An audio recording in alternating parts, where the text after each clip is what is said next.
Hallelujah, praise the lord. దేవునికి వందనములు, మీకందరికీ వందనములు. ఉదయకాల దేవుని వాగ్దానం 32వ కీర్తన 1వ వచనం ధ్యానించుకుందాం. తన అతిక్రమములకు పరిహారం నొందినవాడు, తన పాపమునకు ప్రాయశ్చిత్తం నొందినవాడు ధన్యుడు.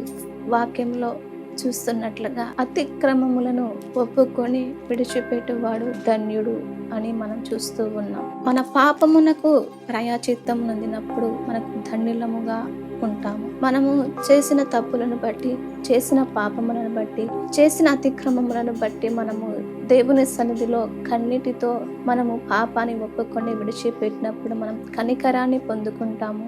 ధన్యులుగా మనము దేవుని సన్నిధిలో ఎంచబడతాము.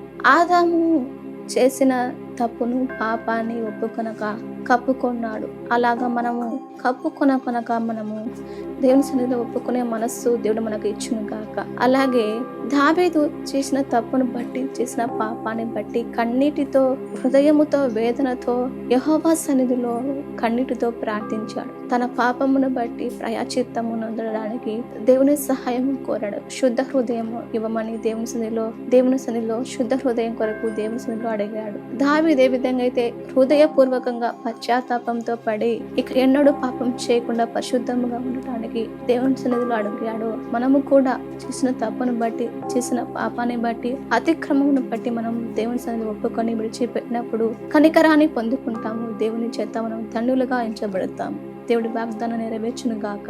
ఆమె ప్రార్థన. పరిశుద్ధుడా తండ్రి, నీకు వందనాలు, స్తోత్రాలు ప్రభువా. అయ్యా, మేము చేసిన తప్పులను బట్టి, పాపములను బట్టి కప్పుకొనక తండ్రి ఒప్పుకునే మనస్సు మాకు దయచేయండి. అయ్యా, ధనులుగా మార్చబడే కృపను దయచేయమని యేసు నామమున ప్రార్థిస్తున్నాము తండ్రి. ఆమె.